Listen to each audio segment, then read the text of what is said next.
Сайн байцгаана уу? Эстив Актамаас эрхлэн гаргаж буй YouTube подкаст эхлэхэд бэлэн боллоо. Өнөөдрийн эхний зочноор үндэсний 5 одтой багш, Актамийн тодод үзэсгэлэнт багш Юмжирмаа багш маань оролцохоор хүрэлцээрээд байна. Та сайн байна уу? Сайн явж ирсэн үү багшаа? За сайн байцгаана уу? Та бүхэндээ энэ өдрийн мэндийг хүргье. За Юмжирмаа багшийн хувьд болохоор STV Актами одоо үндэсний 5 одтой сургагч багшаар ажилладаг ийм багш байгаа. Тэгээ та өөрийгөө товчхон танилцуулна уу? YouTube подкастыг үзэж байгаа нийт үзэгчдээ энэ өдрийн мэндийг хүргэе. За намайг Баяр Магна Юмжирмаа гэдэг. Би Булган аймгийн Сэлэнг суманд төрж, тэр одоо сумдаа ерөнхий боловсролын сургуулиуд дүүргээд дараа нь Монгол Улсын их сургуульд бакалавр магистрийн зэрэгээ хамгаалсан. Одоо бас докторт суралцж байгаа. Доктороор суралцж байгаа. За 10 гаруй жил нэг байгаль орчин аялал жуулчлалын чиглэлээр ажилласан туршлагатай. За сүүлийн 5 жил бол орон нутгатаа жижиг дунд үйлдвэрлэлийг хөгжүүлэх, за орон нутгийнхаа одоо хөгжил цэцгэлтэнд яаж одоо үйлдвэрлэл үйлчлэгийг сайжруулах, нэмэгдүүлэх үү гэдэг чиглэлээр илүү ажилласан. За одоо бол сая 2024 оны сонгуулиар аймгийн иргэдийн төлөөлөлтийн хурлаар сонгогдоод ажиллаад явж байна.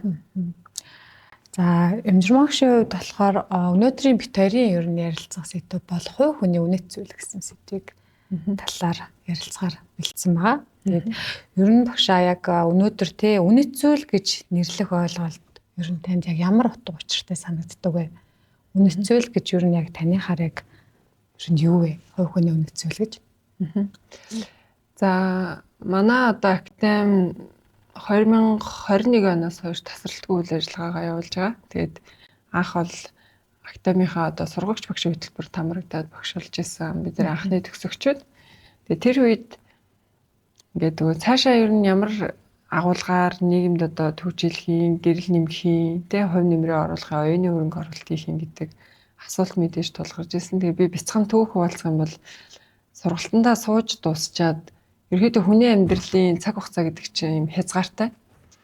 Тэгэхээр сургагч багшаар би ер нь ажиллах боломжтой эсхийг ингээд жоохон эргэлзээ төрөөд гэж. Эргэлзээ маань юунаас төрөөд байгаа юм гэхээр цаг хугацаа хязгаартай гэдэг нь өдөрт 24 цаг л байгаа. Тэгэхээр тэр цагаас ингээд маш олон хэсэг рүү ингээд хуваагаад магадгүй үр дүн гарахгүй байх магадлалтай тийм. Тэгэхээр ер нь багш гэдгийг мэргэжлэр ингээд ажиллаад явхад чадах нь уу? За энэ дээр би ер нь тохирох юм уу? Хувь хүний маань одоо онцлог нийцэх юм уу энэ төр гэдэг асуултуудад хариулахын тулд яг төгснөөгөө бараг 1-2 хоногийн дараа ч илүү тэр карьер хөгжлийн төв дээр юм төлбөртэй IQ-гийн тест ажиллаж байна. Тэр IQ-гийн тест маш олон чиглэлээр намайг уншиж дүгнж гаргаж ирдэг тийм. Одоо тэгээ тэрэн дээр нэг хэсэг нь болохоор юу гэдэг юм гэхээр танд ямар мэргэжил одоо тохиромжтой вэ гэдэг. Тэгээ нэгдүгээр тал намайг хуульч, хоёр тал баг юмж, гурав тал багш болно гэсэн. Тэгээд айргийн гуравт багш гэдэг одоо мэргэжил багтаж байгаа учраас одоо багшлахаар шийдсэн. За шийдэхдээ бид нар ч ингээд сэдвээ сонгоно те ер нь аль чиглэлээр ажиллах уу гэж багш болгоо өөр өөрийнхөө онцлогоор сургалт мэдээллүүдийг ингээд нийгэмд хүргэж явж байгаа. Тэгэхээр тэрэн дээр үнэт зүйл гэдэг сэдв одоо ер нь их өөртөөгөө ойрхон байлгаж сонгох гэж сонгож ирсэн. Тэгэхээр хувь хүний үнэт зүйл гэдэг маань ер нь цаашлаад хаа хүрэх юм бэ? Яагаад хүн үнэт зүйлтэй байх юм бэ гэдэг асуулт. Та одоо яг манай STV Актам буюу Монголын социал демократ залуучуудын Актамын үндэсний гих тодтголтой 5 одтой одоо гендерийн хувьд хамгаалах ганц эмэгтэй багш. Тэгээ таныг одоо яг энэ эрхэм алдарт ер нь үндэсний гих тодтголд таныг одоо хүргэсэн багш болоход яг ямар үнэт зүйл ер нь таныг хөтлсөн гэж та боддог вэ? За багш нь түрүү хэлсэн би одоо жишээ нийшээ ингээд өөрийнхөө амьдралын цаг хугацааг зарах уу гэдэг. Тэгээ надад бол цаг хугацаа гэдэг үнэт зүйл маш чухал байдаг. За бид нар ингээд нийгэмд ямарваа нэгэн ажил үүргийг гүйцэтгээд ажиллаад хөдөлмөрлөөд ингээд явж идэг. Гэхдээ яг хүний амьдралд юу их чухал юм бэ гэдэг асуулт байгаа. Юу их чухал байгаа. Тэгэхээр тэрэн дээр надад гэр бүл гэдэг үнэт зүйл маш чухал. Тэгээд цаг хугацаа гэдгийг бас яриад байгаа тийм. Ингээд үзэхээр би одоо гэр бүлдээ одоо магадгүй ээжийнхээ үлийг 7 хоног тасралтгүй барьж өгсөн бол ачийн хариулна гэдгийг л үгүй байдаг. Гэхдээ ингээд нийгмийн идэвхтэй ч юм уу олон төсөл хөтөлбөр тамрагдаал, ажиллаал, яваал, сургалт юмд ингээд яваад байдаг. Тэгэхээр ийшээ орох уугүй юу гэдгийг шийдсэн. Тэгээ орохоор шийдсэн. Тэгэхээр яагаад үндэсний гэдэг тодтголтой багшийн нэгээр бас ингэж ажиллаж байгаа вэ гэхээр ер нь уйхгүй одоо энэ академийнхаа үндсэн эрхэм зорилго алсын хараад уяад за тэрэнд хүрэхэд багш болгоны оролцоо чухлаа гэдэг дээр үндэслэж за тэгэхээр манай академид хандж байгаа сургалт авахыг хүсэж байгаа орон нутагт баг тэ сум аймаг гэдэг энэ хэмжээнд хүрч ажиллахын тулд бол нэг ч одоо сургалтаас санал тавьсан сургалтаас татгалзаагүй тий үнэтэй үнэгүй төлбөртэй төлбөргүй одоо ингээд чатгаараа өөрийнхөө хэмжээнд тухайн цаг хугацаанд ингэж орж явсан буюу тууштай үнэцүүл гэдэг мал энэ төвшөнд хүргэсэн. Гайхалтай баярлалаа багштай. За ер нь багшаа яг та энэ үнэт зүйл гэдэг сэдвээр ер нь ингээд анх тэ та багш болох ингээд өөрийгөө сориод ингээд ер нь гарч ирсэн байна шүү дээ. Яг энэ үнэт зүйл гэдэг сэдвийг барьж авах их шалтгаан яг сэтлэн таньдаас юу байсан бэ? Одоо өчнөө олон сэдв биш үү? Жишээлбэл та одоо яг хөдөө аж ахуйн салбарт ажиллаж байсан гэж байна те. Тэгээд магадгүй одоо мэдээж танд олон сэдв байдаг, олон одоо сургалтууд ордог. Тэгтээ илүү таны голчилж ярьдаг сэдв чинь үнэт зүйл гэдэг сэдв байдаг те. Яагаад энэ сэдвийг юу нах авсан бэ? Ямар сэтлэр ер нь энэ сэдвтэй холбогдчихв та? Ер нь бол хүн их өөртөөгөө ойрхон зүйлийг гарц гаргалгаа шийдэлтэйгээр бас ярьдаг. За ярьдаг гэдэг нь нөгөө сургалтаа удирдан чиглүүлдэг гэсэн үг тийм. Ингээ харахаар манай академи ч өөрөө хувь хүний хөгжлийг дэмжсэн, тэг боожуулсан, чадахжуулсан академи. Тэгэхээр хувь хүн маань өөрөө үнэт зүйл гэдэг энэ зүйлийг ойлгосны дараа өсөлт төвлөдөг, дэвшдэг, хөгждөг. Тэгэхээр манай академийн зорилго нь өөрөө хувь хүнийг хөгжүүлэх, дэвшүүлэх байхгүй. Тэгээ маркетинг менежмент хийх биш ч гэдэм үү те. За тэгэхээр энэ яг хувь хүн ямар байх хэрэгтэй юм бэ гэдэг дээр би өөрөө аягүй их бяцлагдаг. Яг хувь хүн ямар байх хэрэгтэй юм? Монгол залуучууд ямар байх хэрэгтэй юм? Монгол залуучуудын үзэл баримтлал ямар байх хэрэгтэй юм те. Тэгэхээр яг энэ сэдв маань бол илүү юм тайлалтай. Тийм учраас сонгосон. Окей. Бас айгүй тийм өөр өнцөг шиг байна аа. Тий.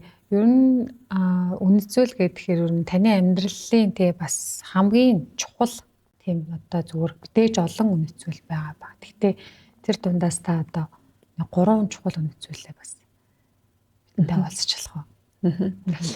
Ер нь бол үнэт зүйл дээр маш олон үнэт зүйл ба хүн болгоо харилцаа адилгүй үнэт зүйлтэй. Гэхдээ дунджаар нэг хүн 20 гаруй үнэт зүйлтэй байдаг гэж. Магадгүй ингээд зулаа 3 үнэт зүйлтэй, амжирмаа 5 үнэт зүйлтэй, өөр одоо дулмаа ч юм уу, цогтоо ч юм уу те энэ хүмүүс ингээд 10, 15, 20, 50 үнэт зүйлтэйгээ ингээд хуваагаад дундчлагаар нэг 20 гаруй үнэт зүйл байдаг юм. За багш нь хичээлээ заахтаа юу заадیں гэхээр 3 үнэт зүйлийг ингээд ирэмби ихэнд тавьдаг. Тэр 8-наас эрүүл мэнд цаг хугацаа. Тэгтээ багшийн хувьд угаасаа цагс хугацааныхаа үн цэнийг бол би өөрөө илүү одоо ингээ минут хормоор нь зөв зүйл зарцуулах гэж те үр дүнтэй байлгах гэж ингэдэг зарчимтай. За тэгэхээр би одоо чухал одоо ирэмбэд тооцох эхний 3 үнэт зүйл төр бол амнаас эрүүл мэнд гэр бүл гэсэн 3 үнэт зүйлийг нэрлэнэ. Таны энэ мэдээч хэрэг одоо үнэт зүйлийг те хамгийн хүчтэй төлөвшүүлсэн хүн одоо тий эсвэл тий нөлөөлөл ер нь юу байсан бэ? Надад одоо тий ер нь За би ер нь л ээжигээ л гэж боддог. Тий. Ээжигээ гэхдээ манай ээж намайг ер нь зааж чиглүүлээгүй. Зүргээ өөрөөр мөн байлгаж, тий өөрөөр маань шийдвэр гаргуулж, өөрөөрөө байх боломжийг олгож, тэгээ ямар нэгэн алдаа гарахад намайг зэмлэж байгаагүй. Миний ямар нэгэн шийдвэрт нөлөөлж байгаагүй. Миний ямар нэгэн одоо зүйлд оролцож байгаагүй. Тэгээд нөгөө өөрөөрөө өөрийгөө бүтээх боломжийг олгосон гэдэг. Тэгээд би нэг хөтөлбөрт хамрагдж байгаад юм Харвардын одоо юм хөгжүүлэх хөтөлбөр гэдэг тэр нь ингээд хүнийг өөрөөр нь байлгах, өөрөө шийдвэр гаргах, өөрөө амьдрах эрхийг олгох те. Бид нар ч одоо ингээд дийлэгтэй харах юм бол хүүгийнхээ амьдралд оролцоод байдаг, охиныхоо амьдралд оролцоод байдаг. Тэгээд эхнэр нөхөрт нь ямар нэгэн байдлаар дүгнэлт хийгээд байдаг. Ингээд байгаа юм биш үү, тэгээд байгаа юм биш үү, ингүүл яадаг, тэгэж явал яадаг ингээд. Тэгээд тэр нэг хөтөлбөр тамрагдаа бид нэр 3 4 өдөр ингээд тасралтгүй суралцаа, дасгал ажиллаад ингэж яхад хамгийн сүүлийн өдөр одоо хөтөлбөрийн тайлал явахад хүн ер нь хин нэгний нөлөөнд биш өөрөөрөө шийдвэр гаргаж амьдрах нь одоо амьдарч байгаа утга учиртай нийцэх юм а гэсэн юм тайлал хийхэд миний ингээ хоолоо жоохон зангирж исэн. Тэгээд тэр нь яаж байгаа юм гэхээр одоо би ингээ нэг жоохон хүүхд мөхтийг бол ингээ загнчих гал идэх байхгүй юу те ингээл буруу юм хийгээд штэ болохгүй штэ ч гэдэг юм ингээ хэлчих гээл. Тэгээд ээжийнхэн төвчээрийг гайхдаг. Намайг нэг ч удаа миний бүр ингээ дурсамжинд намайг нэг ч удаа загнажсэн, буруутгажсэн, болохгүй гэж хэлжсэн. Тийм би юу ч сандаггүй өөрөөр маань байлгасан. Тэгээд яг манай ээж ингээл одоо ардын л хүүхэд штэ гэдэг шиг тий ардын хүүхэд гэдэг шиг манай ээж бол сумын төвдөл ажиллаж амьдарч байсан юм хүн. А гэхдээ манай ээжийн тэр өгсөн агуулга философи нь өөрөө энэ Харвардын боловсролын том тий систем шүү гэж хэлээгүй ч гэсэн яг тэрийг өгсөн байсан гэж би тайлсан. Тэгэхээр яг миний амьдралд хэрвээ намайг үнэт зүйлээ эрхэмэлдэг, үнэт зүйлтэй гэж харах юм бол ээж юм аа л нөлөө байна. Мэдээж одоо хүний ээж аав одоо эцэг их ээж аав гэдэг бол тий мэдээж яг бүх одоо нөгөө хүүхдийнхаа чиглүүлэгч нөгөө Харвардын боловсролыг одоо нөгөө нэг яг юу гэж хэлэхгүй ч гэсэн тий одоо яг бүх одоо эцэг эхчүүд бол хүүхдүүдтэйгээ чиглүүлэгч тийм нөлөөлөгч тийм хүмүүс байдаг тий. Тэгэхээр багшийн хувьд ер нь яг та яг өөрийнхөө энэ үнэт зүйлийг яг анх хизээ ингэж ухамсарлаж хизээ одоо хэдэн настайд ч юм уу те ямар үед ингэж ухамсарлаж өөрөө ухамсарлаж байсан бэ одоо би ер нь үнэт зүйлтэй байх хэрэгтэй юм байна. Энэ л миний үнэт зүйл шүү гэдэг юм ухамсарлах процесс яг хизээ болж исэн гэж та. За ямар ч хэлсэн гэр бүлийн маань хүмүүжил бол надаа яг ингээд өөрөөрөө амьдрах эрхийг өгсөн. Тэгээ би тэр нь маш их талархдаг. За одоо би өөрийнхөө хэмжээнд л бол баян тий амьдарч байгаа. Баян гэдэг бол мөнгөийг хэлдэг ойлголт биш. Өөрийнхоороо л амьдарч чадчих байгаа. Тэгээ гэр бүлийн хүмүүжил маань ингээ олгоод хүн ер нь явцдаа одоо би 14 жилийнхаас ол өнөөдөр өөр. Тэгээ яагаад тэрийг мэдэж хэмждэг гэхээр 14 жилийн өмнө хин нэгэнд гаргасан айш авир зан характер маань өнөөдөр надаас илаашаад эдгэрч байгаа гэдэг юм уу тий гаргадаггүй тэрийг ухамсарлаж байгаа гэхээр цаг хугацаа өөрөө хүнийг их төлөвшүүлдэг, ойлгуулдаг. Тэгээд өчигдрөөсөө өнөөдөр сайн байх хэрэгтэй гэж боддог. Тэгэхээр яг би одоо илүү ийм байхыг хичээдэг өөрийнхоороо. За энэ маань бол багаасаа тий. Яг би одоо жишээ нь яагаад багаасаа гэж хэлэх гээд юм хэрэг би цэцэрлэгт явж байгаагүй. Цэцэрлийн боловсрол эзэмшээгүй. Тэгээд аав ээж хоёр бол цэцэрлэгт өгсөн гэж одоо ярьдаг. Би бас жоохон үе сайн санахгүй. Тэгээд 3 өдөр тасралтгүй уйлаад тэгээд айлын хүмүүсийг цэцэрлэгт явуулахгүйсэн учраас буцаага цэцэрлэгээс гаргацсан гэдэг. Магадгүй би цэцэрлэгт явсан бол дуучин болох ч гэдэг юм уу те бүжигчин болцоо явж байгааг үгүйсэхгүй. Тэрээс хүний нэг юм хувь тайлан төөрөг гэдэг юм зурагаараа явдаг гэдэг шиг те байдаг л байх гэж боддог итгэл үнэмшилтэй. Тэгээд ингээ харахаар 10 жил байхын тэр ер нь шийдвэрийг өөрөө гаргадаг гэж хэлээд байгаа шалтгаан маань ингээд нэг юм шудрах бус юм дургу. Тэгээ ангидаа ч гэсэн ингээд ангийн урал хийхээр хажуудаа ингээд тохоогоо нийлүүлээ сууж байгаа найзыгаа чи ингээд байгаа эн чин чиний буруу ингэж болохгүй штэ гэх тээ. Одоо 10 жилийн багш маань үзэх баг. Тэгээ багш маань ингээд юм хэлэхэд яагаад та бид нарыг ингэж дүгнэж байгаа бид нар ингэсэн ингээд зайлшгүй хэлдэг. Ингээ 10 жилийн хүүхдүүд хоорондоо бас муудан сайдан гар зөрүүлэн тээ. Тэгэхэд цагдаа дээр очиод манай хамаатан ч хинч байсан энэ ингээд цогсон байхгүй энийг ингэж гинтээсэн гэ тээ. Ингээд шууд хэлцдэг. Тэгээ тэрийг маань бас багш нар маань дурсч идэг сая бид нэр сонгуулаар ярилцлаганд хийж байгаа. Тэг ингээ харахаар багш нь бол тийм шудраг бус юм дурггүй. Тэгэхээр ингээ багасаа л юм шудраг бус байж болохгүй үнэнгээрээ байх ёстой гэдэг лөө хичээж ирсэн баг гэж боддог. Тэ бас худлаа ярьж исэн үе байгаа хаа гэж хэлгээд байгаа. Та мэдээж ер нь бол манай яг академи хамгийн зарчимч тийм багш штэ та тэрүүгээрээ ч ер нь бол академида ер нь бол ингээд яг танигдсан зарчимч яс те тийм чанга хүн баггүй манай багш чи яг тэрүүгээрээ тэр нь бас өөрийн аюу чимдэг ер нь бол тийм тэгээд багштай бас бүх зүйл бас талархаж явдаг яг энэ дэлгэм бас хүмүүсийн өмнө бас хэлээ тэгээд миний одоо асуух чаг асуулт болохоор зэрэг ер нь мэдээж юм зарчимч юм хүнээсээс асуух асуулт бас мөн үү гэж бас бодлоо л да. Гэхдээ та хизээ нэг ямар нэгэн үед те одоо хизээ нэгэн цагт өөрийнхөө үнэт зүйлийг зөрчгөөс тийм өөр аргагүй байдал төрн орж исэн үү? Тухайд одоо нөгөө нэг одоо юу гэдэг чи би үнэт зүйлдээ ер нь үнэт зүйлдээ үнэж гэсэн хэрнээ яг тийм момент таарч исэн үү гэж асуух гэдэг байхгүй юу? Зөрчгөөс өөр аргагүй байдалд орж исэн юм нөхцөл байдал нь танд гарч исэн үү? Ер нь зөрчиж исэн үү? Ер нь бол нэг сүүлийн жилүүдэд байж магадгүй гэж. Тэр нь бол заримдаа дууга байх сонголт гэсэн. Ер нь бол нөгөө хэлмээр байгаа санаагаа хэлждэг. Тэгээ юу гэж зарчимлдаг вэ гэхээр би одоо ингээд дутагдлын хажуугаар тийм бэртгчин зан гаргаад ингээд дууга өнгөрчүүл надаа хамаагүй л надаа амар ээж болно. Тэгээ гэхдээ тэр ингээд зөрчил арилахгүй бол цаашдаа нийгэмдээ айгу тийм хоруу чанартай. Тэгэхээр ингээд хилдэг. Хилсэн үгээ би буцаадаггүй. Одоо магадгүй зулаа чи ингээд байна гэж хилчүүл дараа нь би одоо зарим хүмүүс ингэдэг ч тий найз нь жоохон халтсан байхдаа хилчижээ. Уучлаарай. Өстой тий ойлгоорой гэдэг. Тэгээ монголчууд ч ярьдаг. Ер нь бол нөгөө эрүүлийн үг согтууд энэ гэж хэлдэг шүү дээ тий. Тэрэн шиг ер нь хилцэн үгнийхээ ард бол хариуцлага өөрөө үүрдэг. Ер нь бол хариуцлага үүрхээс айдаггүй. Тэ? Хилчээд одоо ингээ ардаас нь юм зөөлрүүлээ засаад би тгээгүй маа ингэсэн юм аа ойлголт нь буруу ээж энэ гэж хэлдэггүй. Тэгэхээр хэлхээс өмнө боддог. Хэлэх гэж байгаа үг л хэлдэг. Ер нь бол хэлнэ гэдэг үг л хэлдэг гэсэн тэ.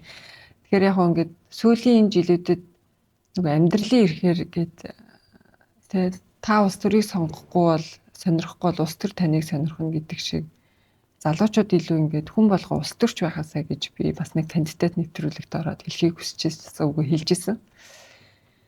Тэгэхээр улс төрт ороод ингээд явж байгаа сүүлийн одоо 2-3 жилдээ бол зарим тохиолдолд зайлшгүй ингээд болохгүй юм дээр дууга өнгөрөөс 1-2 тохиолдол надад байдаг.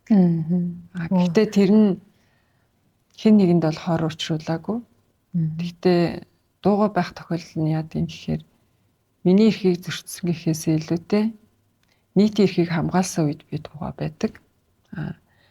Намайг ямар ч муухай үгээр доромжилж, дорд үзэж, гутааж тэ янз бүрээр хэлсэн ч би надад дуугах төвчээр бас зориг байгаа. Гэхдээ нийтээрээ юм буруу уламжлал тогтоох, хэв маягийг шингээх тэ өвлүүлэх, даган дуурайх боломжийг олгож байгаа зүйл дээр бол дуугахыг хүсдэггүй. Тэгэхээр магадгүй сошиал дээр ч гэсэн хүмүүс зарим нь харж байгаа бах цахим орчин ч гэсэн. Зайлшгүй буруу гэж үзэж байгаа л хэлдэг. Тэгэхээр сүүлийн 1-2-3 жилд 1-2 юм дээр дууга байсан маань нөхцөлөөс ухарсан мэдрэмж өгчсэн. Тийм. Ер нь яг нэг үнэт зүйлс бас нэг амьдралын шийдвэрүүдэд бас айгу өдөр тутам бид нар ингээд нэг шийдвэрүүд гаргадаг тий. Тэгэхээр үнэт зүйлс ер нь таны амьдралд одоо шийдвэр гаргахад бас аюух нөлөөлж мэдээж хэрэг аюу тийм өндөр хувийг эзэлж ирсэн ба. Тэгээ ер нь та яг ямар юм чухал шийдвэрүүдийг тий үнэт зүйлтэй ер нь тулгуурлан гаргаж ирсэн үү? За одоо магадгүй таалагдахгүй гэж магадгүй би өөрөө шийдвэрээ гаргадаг гэж хэлээд байгаа тий. Мэдээж гэр бүлээсээ асуух зөвлөх юм байж болно. Асууж зөвлөх. Гэтэ эцсийн шийдвэр би өөрөө гаргасан л гэдэг. Тий. Явна гэвэл явна, явахгүй гэвэл явахгүй. Оролцсон гэвэл оролцсон, оролцохгүй гэвэл оролцохгүй. Магадгүй тэр нь ажил амьдрал сонгохтой холбоотой оч шийдвэрүүд байдаг тий. Тэгэхээр ер нь шийдвэр гаргахаас өмнө бодно. Бяцлагна гэж би нэрлэдэг. Бодно. За тэгээд өөрийнхөө төвшөнд би өөрийгөө л уншиж явах хэрэгтэй гэж үздэг. Би одоо зулаа чи намайг ингэж тэгээс юу гэж бодож байна миний талаар гэж баг асуудаггүй хүнээс.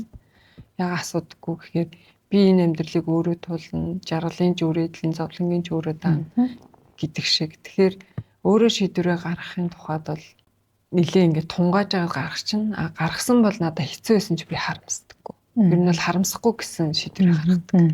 Тэгэхээр үнэт зүйл хүнд юу гэдгийг гэхээр яг үнэт зүйлээ олоод за тэрийгэ зориг болоод өөрийнхөө алсын хараатай уяад тэгээ амьдраа явж байхад бол бараг харамсдаггүй. Харамсдаггүй гэдэг нь дандаа жаргалтай байсан, инээгээд ээжсэн, хөхрөөд ээжсэн, баяр жаргалаар дүүрэн байсан, халигсан цалигсан гэсэн үг биш. Магадгүй бэрхшээлтэй тулгамдсан даван туулах шаардлагатай асуудлууд дээр харамсдаг гэсэн. Яг гэвэл би надад зулаа зөвлснөөр би тэр шийдвэрийг гаргаагүй учраас би өөрөө л яг л би өөрөө л гаргасан юм чинь тэрэн дээр надад уйлах шаардлага байхгүй тий. Тэгэхээр тэгжил одоо үнэт зүйл миний амьдралд нөлөөлдөг. Тэгэхээр үнэт зүйлээ зөв олоод ирэмблээд гаргаж чадсан хүн бол ер нь амьдралынхаа шийдвэрт харамсдаггүй. Гэхдээ надад харамсдаг 1-2 шийдвэр байдаг тий. Тэр нь магадгүй яг надаас хамаарахгүй гадаад хүчин зүйлийн нөлөөтэй ч юм уу. Магадгүй ингээд баг залуу байхын цаг хугацааны үнцнийг мэдгүй, арай дутуу мэддэг, ойлгодог, мэдэрдэг байсныг ч гэдэг юм уу. За таны бодлоор одоо манай нийгмийн хамгийн үнэт зүйл, үнэтэй зүйл те одоо нэг нийтлэг үнэт зүйлсийг ер нь та юу гэж боддог, юу гэж хардаг вэ? Одоо манай улсын нийгэмд хувь хүний үнэт зүйл хоёлаа бас нэлээд ярьлаа шүү дээ. Юмжмаа гэдэг хүний хувь хүний үнэт зүйлийг ярьлаа. Тэгэхээр одоо яг хоёлаа юм нийгмийн үнэт зүйл яг юу гэж та хардаг вэ? Ийм л дээ. Хувь хүн гэдэг чинь өөрөө нийгэм. Хувь хүн гэдэг чинь өөрөө улс орны тусгаар тогтнол. Хувь хүн гэдэг чинь өөрөө товчхондоо Монгол. Тэгэхээр нэг 5 орчим жил 5 дахь жилдээ яг энэ хувь хүний хөгжлийн сургалт ороод явж байгаа. Тэгээд миний хувь хүний үнэт зүйл гэдэг хичээл сүүлийн үед бол ингээд төрийн дулаар эхэлж байгаа. Тэгээд төрийн дулаар эхлүүлжэл хичээл ороо явчихдаг. Тэгээд сүүлд нь тайлал нь гардаг. Тэгээд багш нь юу гэж хэлэх гээд байгаа юм гэхээр бид нар нийгмийг үзий ядаад байгаа. Гэтэ тэр нийгмийг бид нар бүтээж байгаа буюу бидний үнэт зүйл бүтээж байгаа. Би одоо Булган аймгийн Сэлэнг суманд ажиллаж амьдарч байсан Баяр Магна гэж хүний хүүхэд тийм Юмжирмаа гэдэг. Би хэрвээ сумынхаа төвшөнд ямар нэгэн алдаа гаргах юм бол Баяр Магнагийн охин тийм Юмжирмаа ийм байна гэдээ ярина. Алдаа дутагдал гарах юм бол тэр чинь хүмүүс айгүй их ярьдаг штэ тийм. Алдаа хамгийн их л яригддаг зүйл. За энийг ойлгомжтой айлгахын тулд алдаан дээр жишээлж байгаа. За би Булган аймгийн Сэлэнг сумаас магадгүй гараад аймаг дээр одоо ажиллаж амьдрах хавцтай ямар нэгэн зөрчил алдаа гаргалаа гэхэд Сэлэнгийнхэн гэж ярина, Ингэтийнхэн гэж ярина. Тэг Ингэтийн Юмжирмаа ч юм уу Сэлэнгийн Юмжирмаа гэж ярина. Би Булганаас гараад Улаанбаатарт ажиллаж амьдрах найзал нөхрөлдөх үедээ ямар нэгэн асуудал гарах юм бол Булганыхан ер нь тийм штэ гэж ярина. За би Улаанбаатараас олон улсад гэдэг юм уу гадагшаа гэдэг юм уу ямар нэгэн байдлаар яриад тэнд одоо хүнлэг байж чадахгүй тий хүний эрхийг дээдэлж чадахгүй хүн ясны мөн чанарт нээцэж чадахгүй алдаад дутагдал гаргалаа гэхэд монголчууд ийм юм билээ гэж хэлдэг тий. Тэгэхээр багш нь юу ч хэлэх гээд байгаа юм гэхээр ийм нэг инээдтэй ч гэх юм уу гонигтай ч гэх юм уу зүйл байдаг байхгүй. Аялал жуулчлалт болохоор ингээд жуулчид Монголд ирээд одоо ингээд орой өдөж гарах ч юм уу тий магадгүй одоо лонж баарч гэх юм уу ийм газар руу орох болоод гэхдээ юу ч ойлгохгүй Монгол соёл юмнуудыг мэдэхгүй болохоор хөтөж авдаг орчуулагч. Тэгэхээр орчуулагчаа аваад ингээд үг нь ажил хэрэгээр гэсэн үг шүү дээ тий. Тэгэнгუთ дийлэн хийх нь эмэгтэй орчуулагчд байд юм байна л да. Гайдууд нь. Тэгэхээр нэг өндөр шар нөхөр нэг эмэгтэйтэй л орой баарн ч юм орцсон явж гин гэж тий төсөөлье. Тэгэхэд нэг манай монголчууд ингээд зөрөөд өнгөрөхтэй одоо магадгүй зай талбай баг ч юм уу мөрлөлдсөн ч юм уу ямар нэгэн тохиолдол гарахад энэ одоо миний нутаг дээр намайг мөрлөдөг хиний тэргээд цоддог ч юм уу тий гар зөвлөдөг тахаардаг. За нөгөө талаараа гадаад эрэгтэй хүнтэй явж байгаа эмэгтэй хүн болгоныг гадаад хүнтэй суудсан гэж бас харж үзээ ядаж тий янз бүрээр хилүүгээр доромжилдаг ч гэдэм. Гэтэл цаана зүгээр л аялал жуулчлалын л үйлчлэгээ явагдаж байгаа жишээний тий. Тэгээ энэ маань эргээгээд яа гэхээр тэр нэг одоо зүйлийг ойлгоогүй эрэгтэй нэг юм цохимжгүй үйлдэл нь гадна тэр хүнд ингээд юм маш таагүй монгол хүний сэтгэлдлийг үлдчихэж байгаа. Ерөөсө бата энэ уу дулмаа энэ хамаагүй монгол гэж яриад байгаа байхгүй. Тэгэхээр нийгмийн одоо ёс үнэт зүйл юу байх юм бэ гэдэг та асуугаад байгаа тийм. Тэгэхээр юу байх ёстой юм бэ? Тэгэхээр бид нар нийгэмлөө та яг энэ подкастыг сонсож байгаа хүн нийгмээс ямар нэгэн алдаа дутагдал байгаа гэж гомдлож байгаа бол та эхлээ өөртөө гомдмоор байна гэж хэлэх гээд байна. Хатуу ээж магадгүй. Яагаад тэгэх гээд байгаа юм гэхээр Монгол улс гэдэг чинь нэг юм бөөрийнхий гэр шиг Тэгээ нэг юм дөрвөлжин байшин шиг хэмжээ дамжаатай юм биш байхгүй. Энэ яг 3.5 сая хүн маань л өөрөө Монгол улсыг бүрдүүлж байгаа. Тэгэхээр өнөөдөр Юмжирмаа ямар зан авир гаргаж ямар үнэт зүйлийг эрхмэлж байгаараа Монгол улсын үнэт зүйл тогтож байгаа. Тэгээ би сөрөн сургалтаа ингээд төрийн дуллаараа их шиглүүлж байгаа гэд манай Монгол хэлний үг баялаг айгүй ариун сайхан тий. Тэгээ тэрийг ингээд нэг бадаг, хоёр бадаг хүртэл сонсоход хүн ингэж омогшиж Монголоо хайрлах сэтгэл төрж идэг. Би чи Монгол хүн шүү дээ гэж бодож идэг тий. Тэгэхээр үнэт зүйлийнхаа хичээлийн өмнө хүндэтгэлтэйгээр төрийн дуул их шиглүүлдэг шалтгаан маань тэр сургалтанд суусан 300 хүн, 30 хүн, 3 хүн маань тий нэрээ би чинь Монгол улсынхаа хүчил цэцгэлтэнд юу хийж байгаа лээ? Болохгүй байгаа гэж хэлэхээсээ илүүтэй болохын төлөө би ямар үйлдэл хийсэн бэлээ? 1 минут зарцуулсан билүү гэж бодож тунгаагаасаа гэж. Тэгэхээр багш нь юу гэж хэлэх гээд байгаа гэхээр бид нар нийгмийг сайхан болгохыг хүсэж байгаа бол өөрсдөө сайхан үнэцэлтэй л болох гэсэн. Ахалтай. Та ерөн залуучуудын үнэт зүйлс өмнөх үеэс ер нь хэр өөрчлөгдөж байна гэж одоо харж байгаа. Нэг үе бодоход бас манай Монгол залуучууд бас өөр ингэс үзэл бодолтой тий.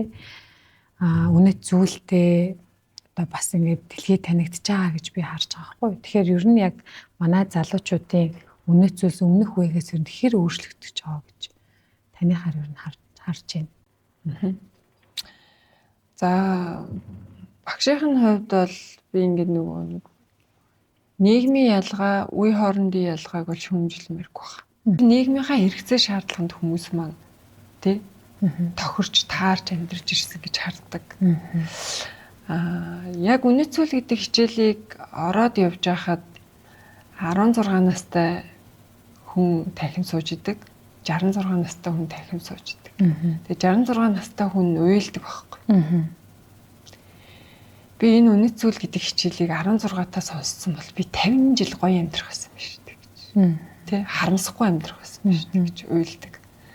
Тэгэхээр юу ч хэлэх гээд байгаа юм гэхээр үнэт зүйлийг бид нар дархлаатай байлгахын тухайд бол бага боловсрлоос нь сургуулийн өмнөх боловсрлоос нь тий сургуульд нь яг тэр нэг 7 нас хүртлээр ингэж ойлгож тунгааж өөртөө өөрөмшүүлдэг тэр цаг хугацаанд нь маш мэдрэг ажиллах ёстой л гэж хардаг. Тэгэхээр тэр систем дээр бид нар мэдрэг ажиллаж чадаагүй бол ямар нэгэн ангиллаар насны болоод нийгмийн ангиллаар бид нар шүүх өөрчлөгдөж байгаа ингэж их боломжгүй. Нэг хүчин зүйл. Нөгөө хүчин зүйл нь юу юм гэхээр гэр бүлийн төлөвшил хүмүүжил гэдэг тал юм яригдана. Тэгэхээр ээж аав маань өөрөө ямар үнэт зүйлтэй байхаас хамаардаг. Одоо чинь орон нутгийн онцлогоор ингээ харах юм бол магадгүй баяр магнаа гэж хүн олон нийттэй харилцаа сайтай хэлсэн ярьсандаа хүрдэг те ийм байсан бол намайг ямар нэгэн байдлаар манай эн чинь магнагийн охин биш үү гээд те ажилд авах аав нуруутай юм чинь охин гайгүй хаач гэдэг юм уу гэдэг шиг. Тэгэхээр юу ч хэлэх гээд байгаа юм гэхээр зөвхөн боловсролын салбарт энэ бурууг өгөөд бид нэр орхичиж болохгүй хэрвээ буруутгах гэж байгаа гэж үзвэл. Тэгэхээр эцэг эхчүүд маань ч гэсэн одоо магадгүй энэ подкастыг сонсож байгаа нэр миний манай гэр бүлийн нийтийн маань үнэт зүйлхийн юу илээ яалаа. Би ч хүүхдтэй ер нь үнэт зүйл гэдэг ойлголт өгж байгаа юу? Тэ хизээ яаж ямар арга хэлбэрээр өгвөл дээр юм бэ гэдэг дээр бас тунгаах л хэрэгтэй болчиход байгаа. Ер нь та одоо хүмүүс ер нь хэрвээ ер нь үнэт зүйлээ мэддэг хүмүүс бас зөндөө байдаг те. Үнэт зүйл гэж юу вэ гэдгийг ч ер нь бас одоо хараахан мэдээгүй те мэддэггүй юм хүмүүс зөндөө байдаг. Тэгэхээр хэрвээ яг хүн өөрийнхөө үнэт зүйл гэдэг юмаа сайн мэддэг бол түүний амьдрал тэр хүний амьдралд одоо хэрхэн өөрчлөгдөх вэ? Ер нь бол яаж өөрчлөгдөх вэ гэдгийг гэж бодож байна та ер нь. Одоо үнэт зүйлээ сайнараа оронгоор иргэнэ. Сайн талаараа оронгоор иргэнэ. Тэгэхээр ерөнхийдөө юу гэж хэлэх гээд байгаа юм гэхээр таны гаргаж байгаа шийдвэр харамсахгүй байгаа нөхцөл нь үнэт зүйлтэй уялддаг. Та гэр бүл гэдэг үнэт зүйлтэй бол гэр бүлийнхаа хүнийг сонгохдоо гэр бүл гэдэг үнэт зүйлтэй хүнийг илүү тайшаа сонгох гэсэн. Тэ? Та хариуцлагатай үнэт зүйлтэй бол тэ хариуцлагатай хүмүүсийг илүү шүтдэг гэсэн. Та амлалтандаа өрдөг үнэт зүйлтэй бол та амлалтандаа өрсөн хүмүүс л танд гоё санагддаг. Тэ зөв хүн шиг бодогддог, ойлгогддог гэсэн үг байхгүй. Тэгэхээр ерөөсөө энэ хичээлийг ингээд болдог бол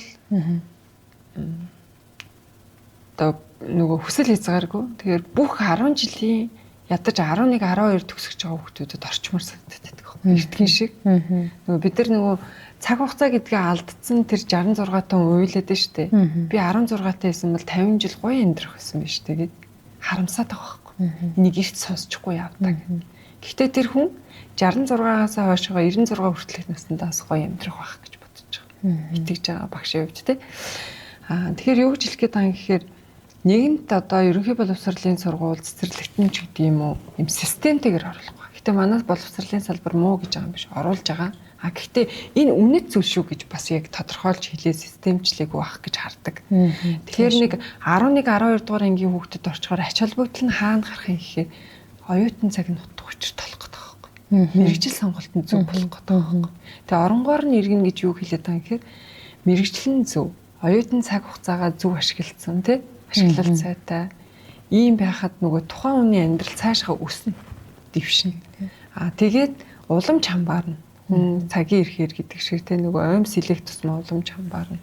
Инхээр гэр бүлтэй хүмүүс жишээ нь ингээд муудалцах те зөрчилдөх асуудал гарахад үнэт зүйлээ таньж ойлгоод өөрийнхөө харилцаа хандлага дээр анхаарсан хүн бол төдийл ингээд хамгийн нэгдүгürt одоо зөрчилдгийг эрхэмлэхгүй гэсэн те илүү ойлголцохыг гарч идэл хаанаага гэрэл хийлхийг өөрөө нэрээ би чи уурлаад байгаа болоо жоохон тайвшраад нэг үзье. Эрүүл нүдээр нэг харах гад үзье. Тэр хүний нүдээр харах гад нэг үзье гэдэг ингээд олон талаас нь тунгаах боломжийг үнэт зүйл гэдэг хичээл олгодог. Тэгээ бүх хүнд яваад орж чадахгүй ч гэсэн тэр нөгөө дөнгөж ингээд те далавчаад илгээд нисгэж байгаа үүрнээсээ нисгэж байгаа тэр хүмүүс ороод ойлголцвол тэгээд яг сая энэ багшилж явах яг энэ багшлах одоо шийдвэрийг гаргаад ажиллаж явах хугацаанд бол 10 жилийн хүүхдүүд бас зөөнгөө орсон. Тэгээ энэ жилийн зорилгоо давхрал гэдэг нэртэй сургалтыг бас одоо миний сургалтанд суусан ээж нь хүүхдийнхээ ангид бараг эцэгчүүдийнх нь өмнөөс мөнгөний төлөөч чамаагүй ормоор би ингээ хүүхдтэй ганцхан энэ сургалтыг авахаар хүүхд маань төдийлөн бас хэцүү одоо ганцаар ингээ суулгачаад хүнээр сургалт орно. Тэгэхээр миний хүүхэд гоё гэхээсээ илүүтэй би ангийнх нь хүүхдүүд нь айгүй юм хөөрхөн хүүхдүүд гэдэг юм. Энэ хичээлийг авахулчмаар байна гэд нэг ээж 10 дугаар ангийн хүүхдүүд сургалт авах захиалгыг хийгээд өөрөө зохион байгуулалтыг нэгээд багштай нь уулзаа цагийн төлөвлөлөд авч ирсэн. Тэгээ тэр ээж өөрөө бас айгүй гоё хуваалцах үнэцүүлтэй тий ийм ээж байгаа байхгүй юу ингээд тэр ангийн хүүхдүүдийн мөнгийг бүгдийн ч төлөөд хамаагүй энэ сургалтыг авахуулангаа би хүүхдтэй сонсгомоор байна гэдэг.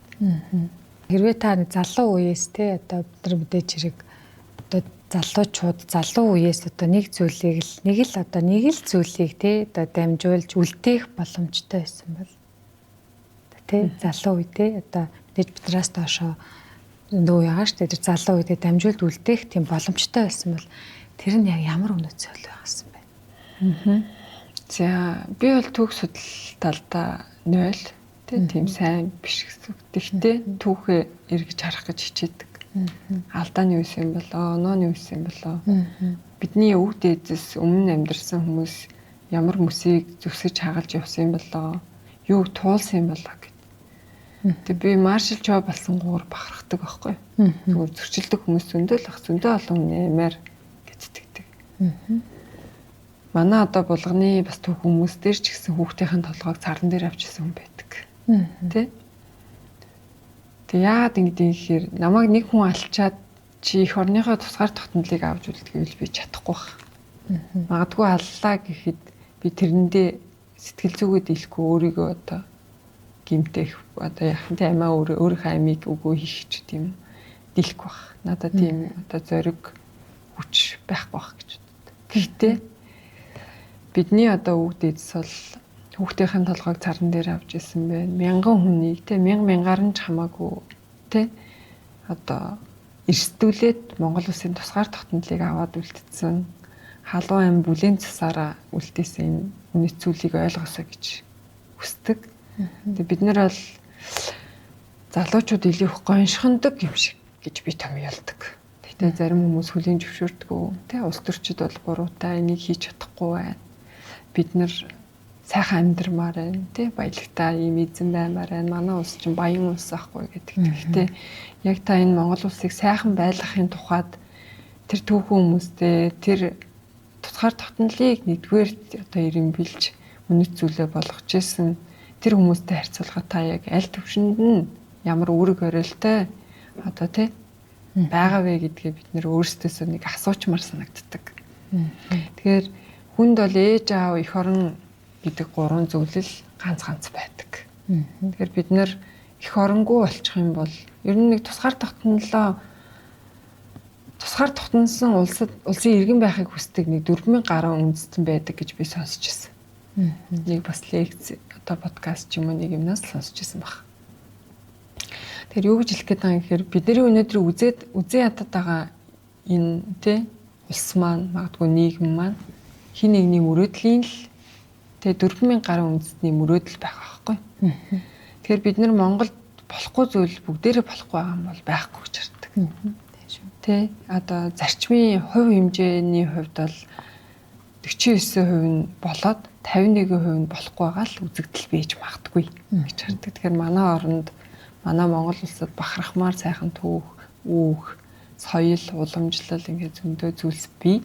Тэгэхээр бид нар энийг л тордож ирээдүйн хойчдоо өвлүүлж үлдээхийн тухайд өнөөдөр бэртгчин зантай байна уу, үгүй байна уу гэдэг дээрээ өөртөө бас бодож тунгаагаад тэгээд бид нар л нөгөө өвдөөцийн хажууд бол бүр ингээд тий хамгийн тансаглалаар амьдарч байгаа. Гэхдээ одоо жишээ нь болохгүй байгаа юм ерөөс ингээд болно бүгд хийгэж байгаа юм шиг. Тэр шийдвэр гаргах төвшөнд нь ажиллаж байгаа хүмүүс ч гэсэн болохын төлөө байх ёстой.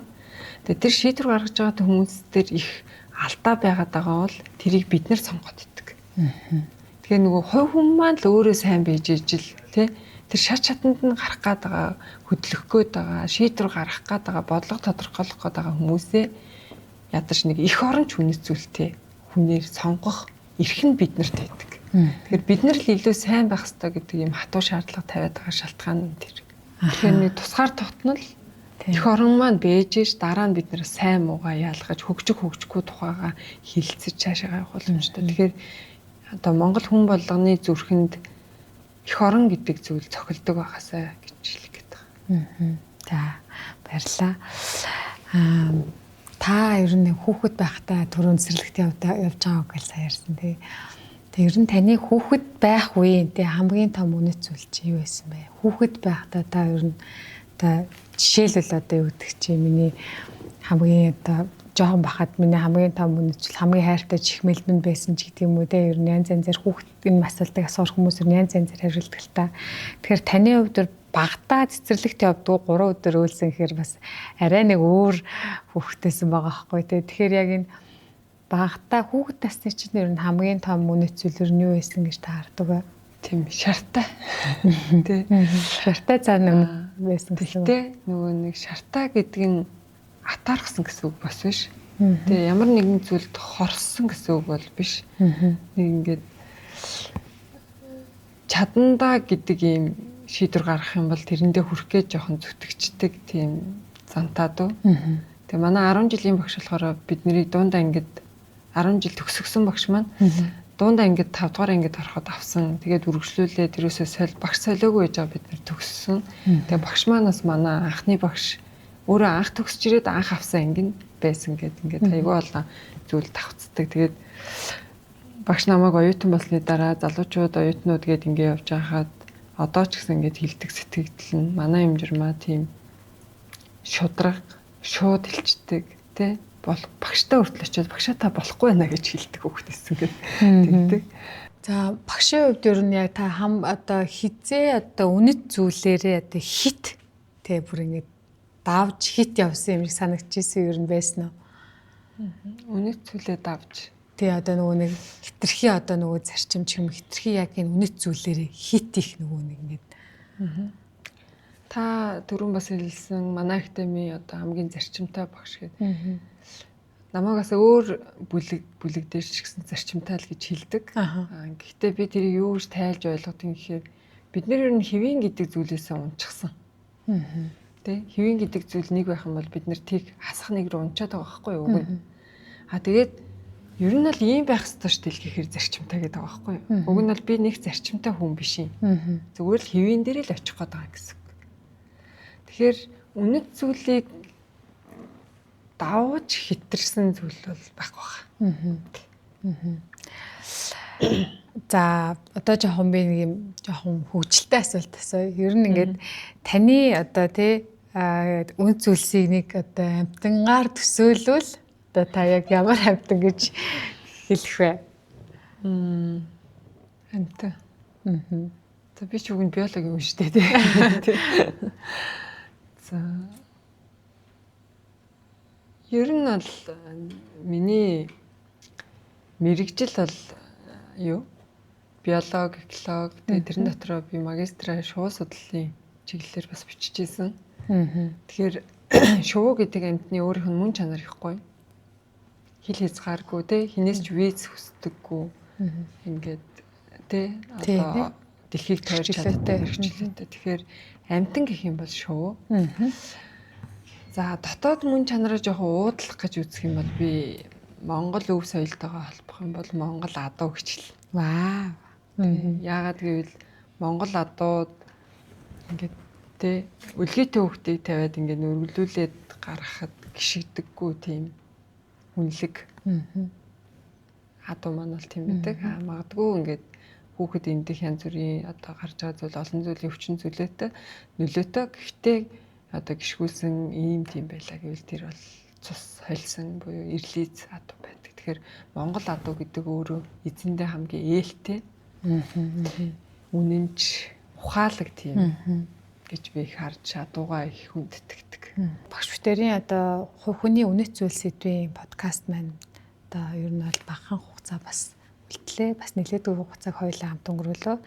Тэгээд өнөөдрийн ярилцлага энэ подкастаас хамгийн чухал point нь ер нь та юу байсан гэж бодож байна? За ямар тач манай ихтэй бас ингээд подкаст хийж байгаад бол би талархаж байгаа. Яг тэгвэл энэ оюуны үрийг тарьж байгаа. Магадгүй энэ подкастаас нэрээ их оронж бий байж чадж байгаа илүү гэж бодож хүн тунгаах нь үр дүнд хүрж байгаа гэсэн үг тийм.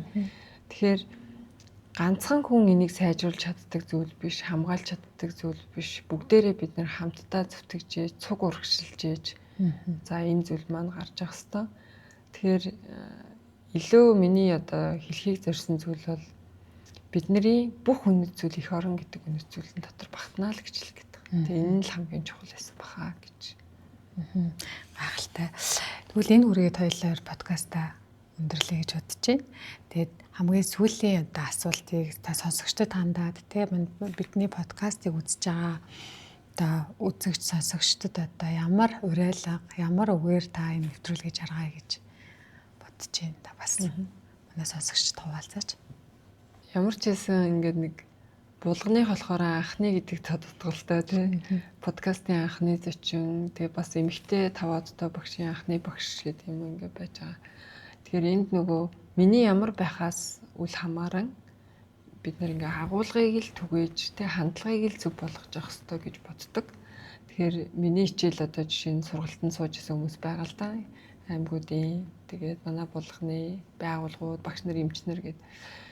Тэг ингээ харахаар тийм нэг тийм аз жаргалтай ингээл инээд хөөрөөр ингээл бэлхаад идэг сургалт бол биш. Илүү их ингэж бодсон, тунгаасан, бясалгасан, нэрээ би хаана явж байгаа вэ? Цаашаага яах вэ? Би нэрээ гэр бүлдээ цаг гаргаж чаддаг билүү? Гаргаж чаддаггүй билүү? Би нэрээ нэг хүн хаана байх ёстой гэдгийн шалгуурыг яг хэд дээр хаана яваад байгаа юм бэ гэдээ өөртөө одоо дүгнэлт хийх боломж байдаг. Яг зөв одоо харж чадах юм бол тий авч чадах юм бол. Тэгэхээр үнэт зүйлгээд асуухаар хүн болгоно 1 2 3 юм хэлдэг. Ер нь нэг 5 үнэт зүйл хэлдэг. Би суралцагч төдийлээ хараагүй. Нэг доор гэсэн үг тий. Тэгэхээр нөгөө хүмүүс маань үнэт зүйл гэдэг үгийг бол мэддэг гэж би хэлэх гээд байгаа. Аха. Үнэт зүйл гэдгийн мөн чанарыг нь бол таниагүй гэж хэлэх гээд байгаа. Таньсан хүмүүс байвал би баяр хүргэж талархмаар байна тий. Одоо тэрийг тэр хэмжээнд бас танин тунгаана гэдэг бол олон зүйлийг бас бясалгаж бодсон, ухаарсан ийм хүмүүс байж байгаа. Тэгэхээр яг энэ подкастаар одоо үзэж байгаа энэ хүмүүстээ юу гэж хэлэх гээд байгаа юм гэхээр яг та амьдралын мөн чанарыг ойлгосон уу гэж тий. За ойлгосон бол таны амьдралын мөн чанарыг дэмжиж, тэтгэж, усалж, ургуулах зүйл нь юу юм бэ гэхээр үнэт зүйл гэдэг. Тэгэхээр үнэт зүйлээ тогтоож ирэмблэх энэ дэр багш нь нэг зүйлийг хэлмээр байгаа. Би одоо Улаанбаатар Булган хоёрын хооронд нийлэн явдаг. Одоо машинаа өөрөө бариад. Гэхдээ нэг ч хүн авч явдаггүй. Яагаад авч явдаггүй гэхээр амнаас яагаад тийм чухал юм бэ гэдгийг би өөрөө мэддэг. Тэгэхээр би одоо бензиндээ нэмэрлэх гэж гэдэг юм уу, тэ ямар нэгэн шалтгаанаар мөнгө олох гэж гэдэг юм уу, 2 хүн суулгаад явж болно л та. Тэгээ ганцаараа л явж байгаа юм чинь. Тэгэхээр юу гэж хэлэх гээд байгаа юм гэхээр хүний амь нас гэдэг үнэт зүйл маш чухал. Тэгэхээр бид нар амь нас чухал уу гэдгийг мэддэг мөртлөө ямар чухал вэ гэдгийг энэ дандаа л харамсдаг. Нэрээ би согтуугаар машин барьдаггүй ээж тэ. Нэрээ би бүрэн бус тээврийн хэрэгсэлтэй явсан байна. Би жоохоо уураа дарж чадахгүй гүйцэтгүүлэгтээ ослоовоор гаргачлаа гэдэг дараа нь харамсдаг. Тэгэхээр үнэт зүйл гэдэг бол тодорхойлоод ирэмблэх гэдэг нэм амь насны үнэт одоо үнэтэй. Тэ? Түүнээс ч илүү одоо чухал гэдгийг бид нар ингээд ойлгох хэрэгтэй. Тэгэхээр та үнэт зүйл гэдгийг ойлгоогүй байж байгаад хэн нэгний амь насанд хүрэх хэмжээний алдаа дутагдал битээ гаргаасаа гэж л гэдэг гэсэн. Тэгэхээр илүү энэ үнэт зүйл гэдэг үгийг сонсоод өнгөрөх биш судалж тунгаагаад тэгээ түүнийгээ бас амьдралдаа уламжлуулаад үр хөвгтдээ ингэж бас үлдээгээсэ гэж та бүхнээс өгсөн байж. Баярлалаа. За STV Academy-аас эрхлэн гаргаж буй Youth podcast-д өнөөдөр үндэсний 5 оттой багш Шимжирмаа багш маань хувь хүний үнэт зүйл сэдвээр маш сонирхолтой сэдвээр ярилцлаа. Багштай баярлалаа. Цаашдынх нь ажил үйлсэд өндрөөс амжилт хүсье. Баярлалаа. За энэ хүртэл хамт байсан үзэгч сонсогч та бүхэндээ баярлалаа. Дараагийн подкастаар иргэн уулзцгаая. Баярлалаа. Баяртай.